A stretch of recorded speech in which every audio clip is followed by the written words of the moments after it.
Ako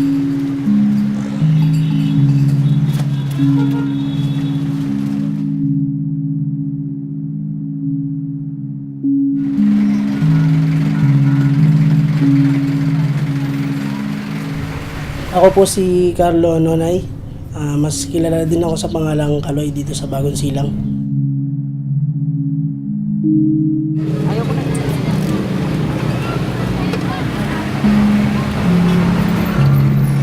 Sa ngayon po, nagtatrabaho po ako sa Living for Christ Foundation. Then naging Angkop Scholars din po ako nung 4 na taon simula kolehiyo. Ang trabaho ng tatay ko, nagtatari sa sabungan. Ang nanay ko, wala po siyang trabaho. Nag-aalaga lang po kami ng biik. Lalo na po kaming nahirapan nung namatay yung tatay ko kasi kailangan na rin po namin kumilos. So hindi pa po kami pwede magtrabaho.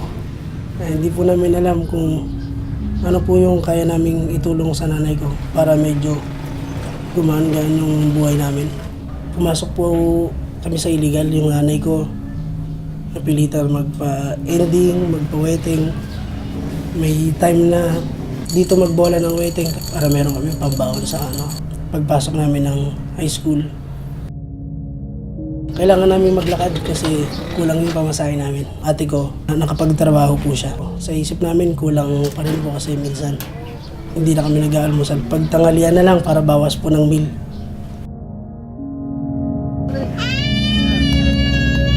Marami po akong pinagdarasal sa ngayon, gaya po ng yung baby namin.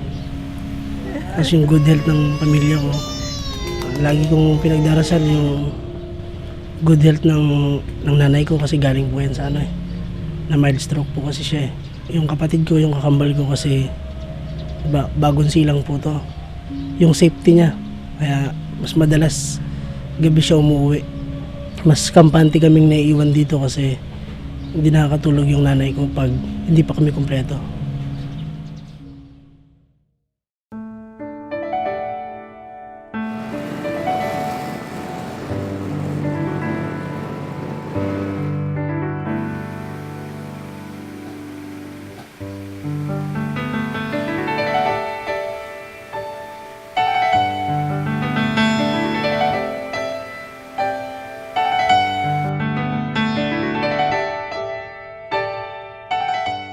Yung asawa ko po, nakilala ko sa community, sa Youth for Christ. Naging partner ko po siya bilang cluster head ng North A8 dito sa Bagong Silang. Dahil po sa lagi kami magkasama. Tapos isang school lang po yung pinapasukan namin. Pero masasabi ko po, hindi po ako nagkamali. Nasa community na po siya.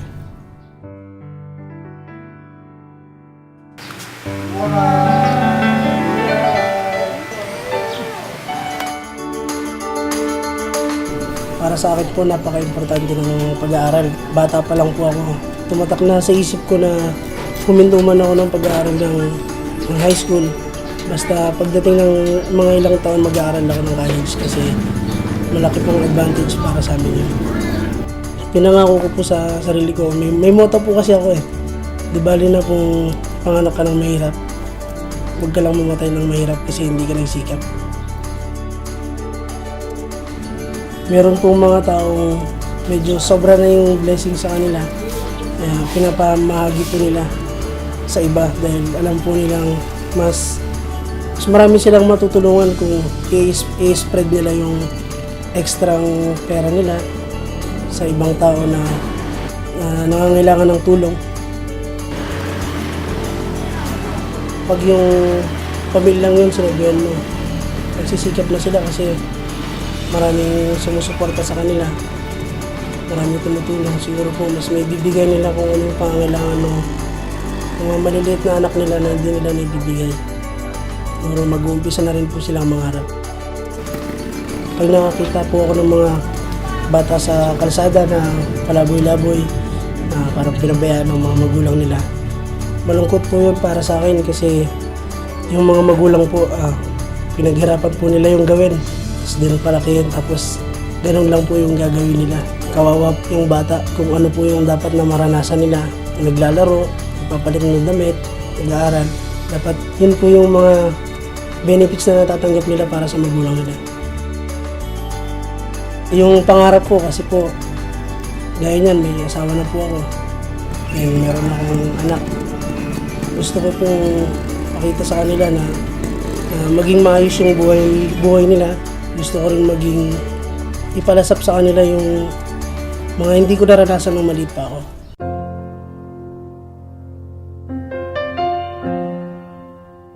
Pagkatapos ko po mag-aral, ganap na po ako ng trabaho din pagka-graduate ko ng March. Mga October po ako nakahanap. Isang staff po ng Angkop, si Ate Ana Gimbal. Ni-repair niya po ako sa Angkop Foundation International. Nakapagtrabaho po ako sa kanila sa loob ng 1 taon at 2 buwan. Ngayon, nasa Living for Christ Foundation ako na mas na-enhance ko kung ano yung pinag-aaralan ko. Minsan bumabalik ako sa libro ko eh. Dito sa Living for Christ, yung mga entry, ilalatag lang yung entry, tapos kami na po yung magpapasok. Mas dumadami po yung nalalaman ko kasi ang sabi po sa akin ng teacher ko, okay lang na makatapos ka ng college. Basta pag nagtatrabaho ka na, seryosohin mo kasi hindi lahat ng natututunan mo makukuha mo sa school. Kailangan mong i-apply pag nagtatrabaho ka na. Marami pong purpose eh. Bukod sa nagtatrabaho ako, mas marami kami natutulungan kasi marami kaming target ngayon. Youth, then mga parents.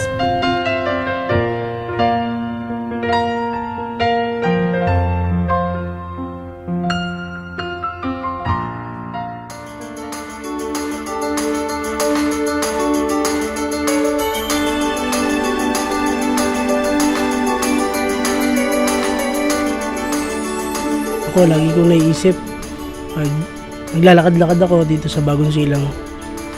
Malaki na yung pinagbago ng Bagong Silang simula nung dati. Tinatawag nilang squatter ang Bagong Silang. Para sa akin parang subdivision na kasi halos wala ka nang matiran sa mga tao. Yung iba mas disiplinado na rin. Malaki pong pagbabago kung meron kong tutulong sa kanila. Yung nakapagbigay ng tulong sa kanila, makapagpalakas ng loob na kaya nilang magbago. Pag may taong tumulong sa kanila, baka magsimula na silang mangarap kasi alam nilang may tumutulong sa kanila.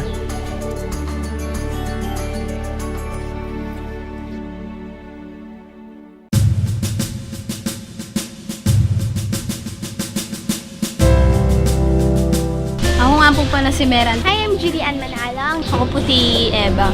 Jerlaika may Nakatulong po yung sponsorship po ng Angkop po sa aming mga kabataan sa pag-aaral po namin. Nakatulong din po to sa mga magulang namin para po mabawasan din po yung mga gastusin nila namin sa pag-aaral tsaka po sa mga ibang bagay. Pagkatapos ko mag-aral, magtatrabaho po ako. Para po makatulong sa pamilya. Para po sa akin, yung pag-aaral, ito po yung susi po ng tagumpay. Kahit saan ka magpunta, basta po may pinag-aralan ka, magagawa mo lahat. Nag-aaral ako dahil para makatulong sa magulang at makamtan ang mga kinabukasan. Para po makuha ko po yung hinahangad ko sa buhay. Nag-aaral po ako para po makatulong sa mga magulang ko po. Kaya po naging mahalaga yung pag-aaral para po matupad po yung mga pangarap. Kahit wala mang mabibigay sa yung magulang mo na kayamanan, ito na rin yung magiging kayamanan mo. Yung edukasyon po para sa akin, yun po yung yung bagay na hindi po mananakaw ng ibang tao. Yung pag-aaral po kasi, siya rin po yung susi para yung tagumpay po sa buhay na yung hinahangad mo. May magandang kinabukasan. Magkaroon ng pangarap sa buhay. Napakalaki ang kahalagahan ng isang tahanan. Natawag natin na tahanan dahil dito natin binubuo ang buhay ng isang tao. Napakalaki, kapatid, ang pagbibigay ng angkop ng fund ng mga materials upang magawa nila ang kanilang mga tahanan.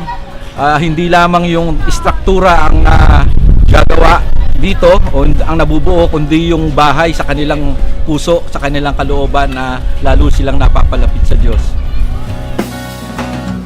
isang maaliwalas na bahay, nabubuo ang isang pamilya.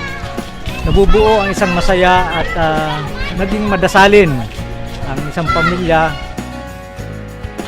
Malaking bagay yung nakikita mo yung nagkakaroon ng transformation yung mga tao na ang kapaligiran pala, yung kanilang tinitirhan ay isang malaking bagay upang magbago yung kanilang pamumuhay.